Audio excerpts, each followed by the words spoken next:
ready? It's the Roundtable with me, Robert Bannon.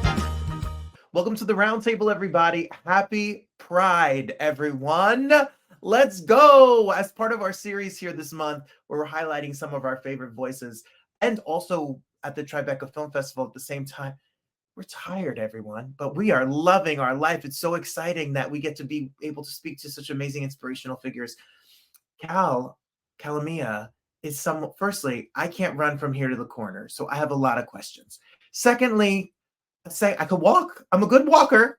Secondly, as an out and proud school teacher here in New Jersey, I am so inspired by Cal's story. I know that there are countless people who are inspired, but the students in the classroom, I have so much to talk about. I have so many things I want to get to. And the documentary is coming to Tribeca Film Festival. So honored to have you here. Cal, welcome to the show. Hey, thank you so much for the amazing intro, Robert. I cannot wait to chat with you. I'm very inspired. I'm inspired about you choosing to more publicly from the beginning, tell your story. Why is it important that you share this story? Well, I mean, I think it goes without saying there are a lack of queer stories, a lack of trans stories in particular, and I don't want that to be true anymore. So trying to just open up more space for people to connect with my story so we don't feel so alone as queer folks. Amen. Absolutely. I hear that. Yeah. I hear that. Was there a moment where I remember, for me, I put out a song and it was kind of my coming out moment. And I said to my cousin, my students are going to hear this. People are going to hear this. There's coming out of the closet. And then there's like, he out. What was that journey like? Where did the courage come from? Was there fear involved? Of course, yeah, there was always some fear. I grew up in the Midwest, so there weren't a lot of examples, like I said, of queer stories, but there was fear, but there was sort of this knowing that it needed to happen. Because for me, there's just no point in pretending like I'm living my life if I am not being authentic to myself and not being honest with myself and with those around me. So I think I remember most specifically around coming out as trans, which was after coming out as queer first. I made a YouTube video, and it was kind of because I wanted to have a longer medium to explain what transness, is to me. And I didn't want to have individual phone calls with each and every person in my life where I was explaining everything over and over again. And something I was talking about in therapy at the time was like, you can't really unhear people's first reactions to you coming out. So sometimes it's best to leave a little bit of a buffer so that you give people time and space to process, and they can hopefully come back to you in a more regulated state, and hopefully in a more supportive state too. Ooh, that's actually really smart advice. It kind of beats that like sit on the couch and I have something to tell you, this Right. traumaful moment that some people have had to experience. Mm-hmm. Wow. I'm so inspired by your story, reading and researching about you. I can't wait to see the short and the documentary, which is called Out of the Dark, which what was the moment like when you found out it was going to be a part of the Tribeca Film Festival?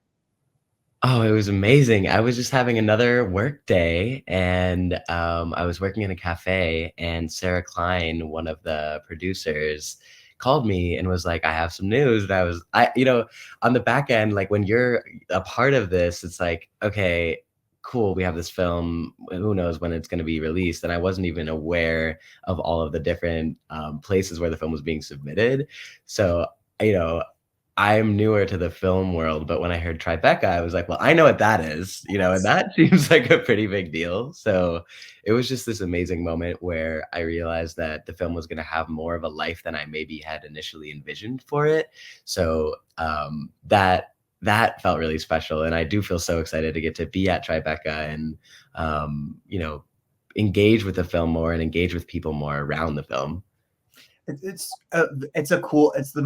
The red carpet, the moment they do it right over there in Tribeca. I'm excited for you. I can't wait to see your reaction and journey with this project in particular.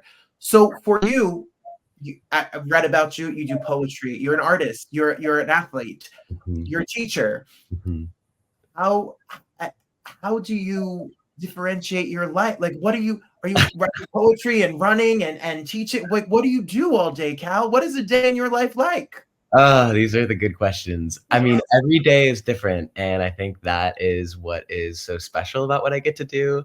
I always say, like, in summary, that I essentially get to be myself and do what I love, and that's my living, which is awesome. But it definitely is scattered. There are definitely a lot of blurred boundaries around, like, is this work or is this life? Life is work, work is life, you know? So, trying to prioritize slowing down and being present is really important.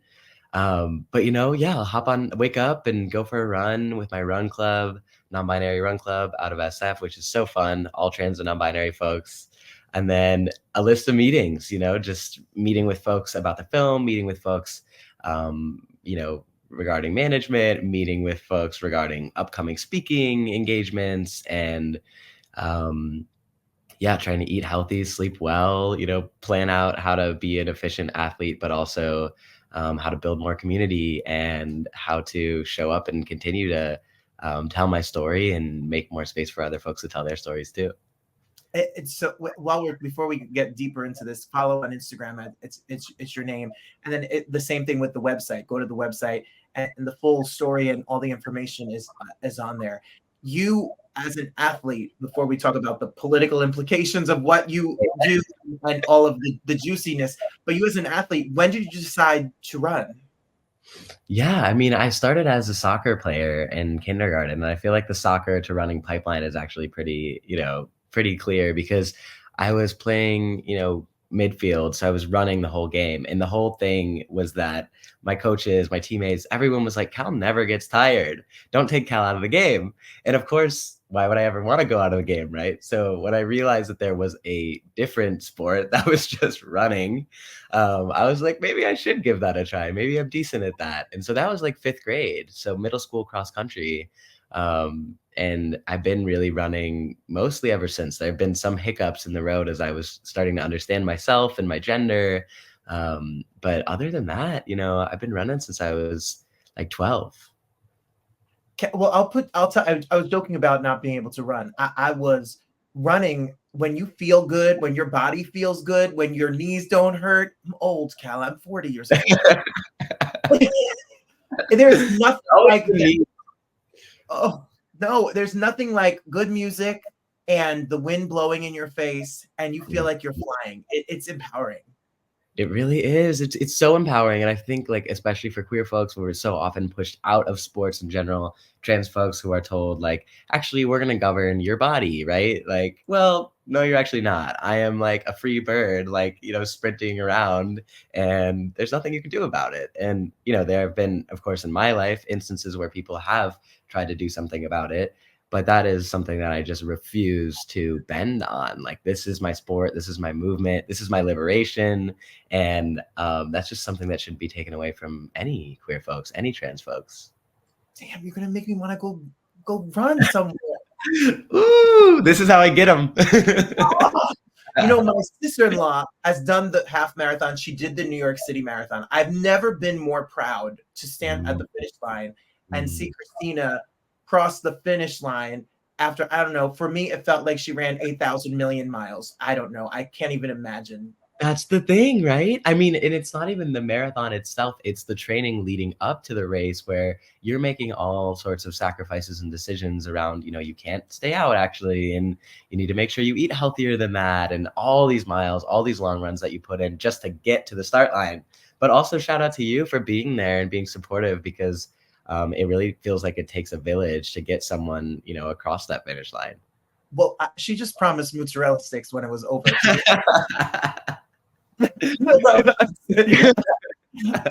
You're like, when you see you run, like, winning marathons, winning the New York Marathon, and winning San Francisco, like breaking like these barriers and being a face and a voice. I know that there are children out there that see this. There are young athletes out there who feel like they hear the news, they read the newspaper, they see some of the nonsense out there, and they're going to be attacked. It must be very overwhelming to get messages and inspiration from young people. Yes, but it is 100%. That's my favorite part of what I do.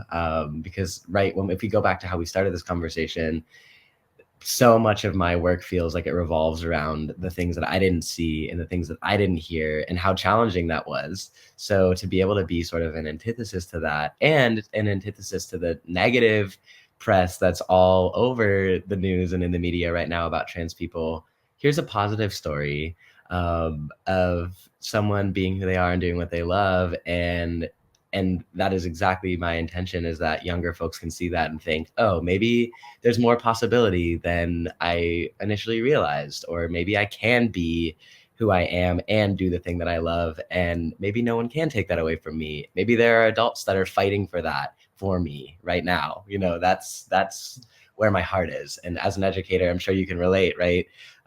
Just we're trying to create the world that we want to see, that maybe we didn't have, but we want to make space for that to exist for the next generation. You know, that's what they deserve. Absolutely. Amen. Again. I get you. I understand. And it's so hard because in my small platform in the classroom, you know, when people come out to you, they talk to you about their journey through sexuality, through gender, through family, and looking for support and advice. It's hard because the world is not always kind and forgiving or welcoming to people within this community. So what do you say to people? Do you have any words of wisdom? Do you have any advice to make it through tough times? So much. I mean, I think the number one thing is to trust yourself and trust what you know about yourself, because there is going to be messaging all around that's going to tell you that who you are is bad, or that who you are is wrong. Or even the worst one is like the delusion that you don't know who you are, and you just don't get it, right? That's so far from the truth. Like, who you are, we all know at our cores who we are, and that intuition about yourself that has, you know, caused you to come out or made you have tough conversations with family members about who you are. That's like such a beautiful part of who you are. So trusting yourself is really important. And I think, like, with all the negativity, being on your own team, staying on a team with yourself is really important. Because if you aren't, it's very hard to have your own back, right? And it's very hard to move in the world. And of course, that's not enough, right? Community is huge. Community is so important. So finding people who make you feel like it's easy to be yourself, and there, again, is nothing wrong with you, there's so much to celebrate about you, will make a huge difference. You know, surrounding yourself with folks who love you truly for who you are. You're a star. You're a star. I appreciate you. Like a star, like a radio show, a talk show, a TV show, like a star.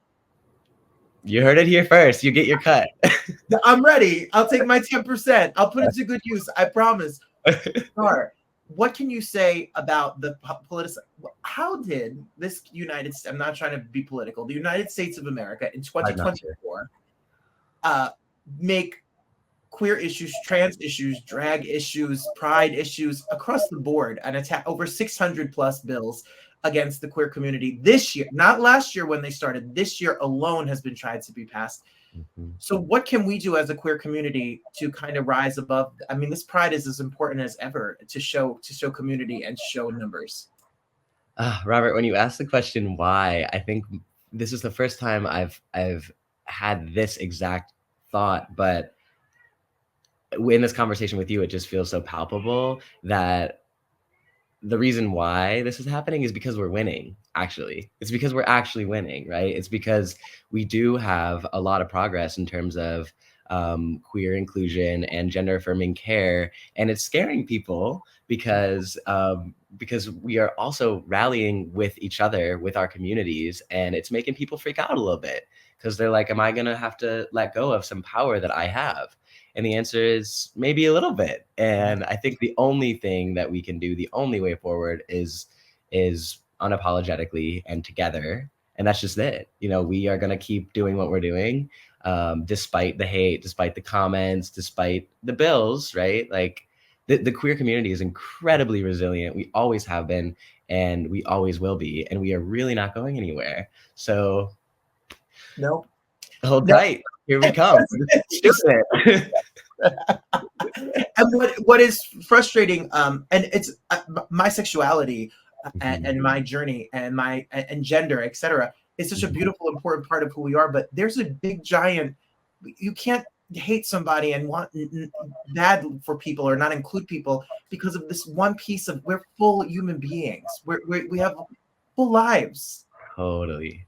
So That's what we want to see, right? Is the world where, like, before, we even get into these conversations about gender and about sexuality, we're talking about other stuff, right? Like, we can spend more time talking about running and more time talking about, what have you, because we've done the work, right? And I feel like if I do my job right as an inclusivity activist in the spaces that I'm in, then my job goes away. That's the hope, right? And then I could just be, right? So we'll see, but that's the world we're aiming at. Well, you talk about inclusivity.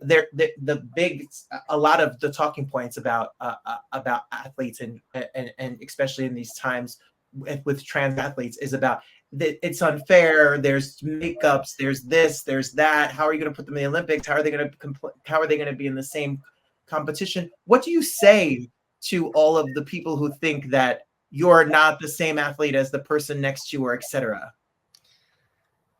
I would say, number one, human variation is and always has been. And it's interesting that no one was worried about policing that until trans athletes came into the fold, right?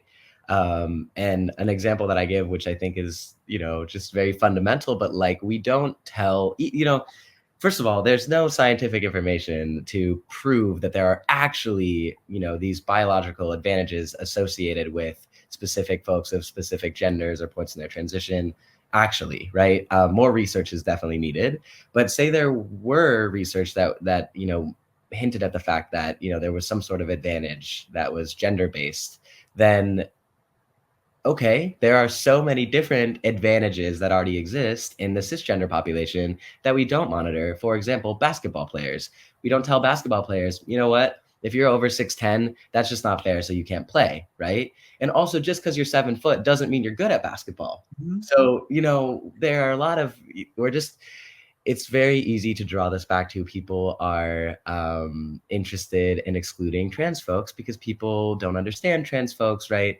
And it's okay to not understand something, but the way to understand something is to learn and to listen. And that's why we're out here telling these stories, so that we can reshape the narratives. Because unfortunately, right now, when trans athletes are discussed, usually it's by people who don't even know trans people. The stories that are created about who we are and what we look like and how we perform and all these different things are coming from nothing. They're not rooted in truth. So we're trying to replace those stories, and in order for that to work, we just need people to have a little bit of an open heart and actually get to know other people. And that's why what you're doing is truly the universe's work. It moves that truly. It makes me very emotional, because I know that for people, to know someone is to love someone. You can't hate someone when you know someone, and opening your mind to the feelings and the person, no matter what the news or a talking point tells you, it's going to expand hearts. And that's what the documentary and what your work is doing. Yeah. It's such an honor, to be in this position. I feel so grateful, that my vulnerability can be transformative for things like policy change, or things like, that one queer kid, sitting in their room, like, I want to be a runner, but I feel like I'm not allowed to transition, and knowing actually you can have both. We're making that world right now. You're making that world, right? You're making that world right now. Shout out to everyone. And I was talking about running shoes with my brother, who every year, and my sister-in-law, because they run. And I love companies jumping on the cow bandwagon. Like, let's go, sponsors. We need to be inclusive. We need people. What has that been like, the business side of this, to have people reach out and say, will you represent our brand? It's been amazing. I mean, I think it's been really cool. There's so much of my life, I could have never imagined, because again, there weren't necessarily examples of it. So every day I'm just so grateful. And, it's awesome to be working with brands that are doing the work to really be inclusive, and that are listening to, what I need. And not only that, but when I'm looking at these contracts and thinking about what these partnerships are going to look like, and really envisioning that, I am writing in always, how are you going to support my run club and how are you going to support my community? Because I'm not interested in, widening the gap between me and every other trans athlete. I want to move forward together, all of us. So I believe, a good measure of that for a brand, are you really doing that? That's really important. Okay. I'm joining the fan club, Cal. Cal, Yes. I don't know what to say other than we need to support. So make sure you support. Go to the website. Go follow on Instagram, and just be a part of a conversation to open up the minds and hearts and be a voice. If we're quiet, then the hate keeps going and the misinformation keeps going. So just a conversation with somebody can make a difference in the life, for real. Congratulations. The documentary, the film is out. I hope you have an amazing time at Tribeca. I know you're going to do it up. New York City, Pride, June, House in Town. Let's go. Thank you so much, Robert. This has seriously been such an incredible and energizing conversation. And I'm a huge fan of you and your work and just appreciate you carving out the space to fit me on the show. No, it's an honor. We're so excited for you to join us, and we'll be following and cheering it and rooting for you every step of the way. You're the best. Happy Pride. Happy Pride. Whoa. Whoa, whoa, whoa. This whole chat blew my mind. What a star. When you interview people every day and you put out content as often as we do here on the Roundtable, some people just have this dynamic magnetic energy. I don't know how to describe it, but you just meet them and they suck you in the best way, and they share their message, and they just have an aura or presence around them. And Cal's got that going on in spades. Wow. Well, Cal is a star, so who knows where they're going to end up. And they may run across the whole entire country for all we know.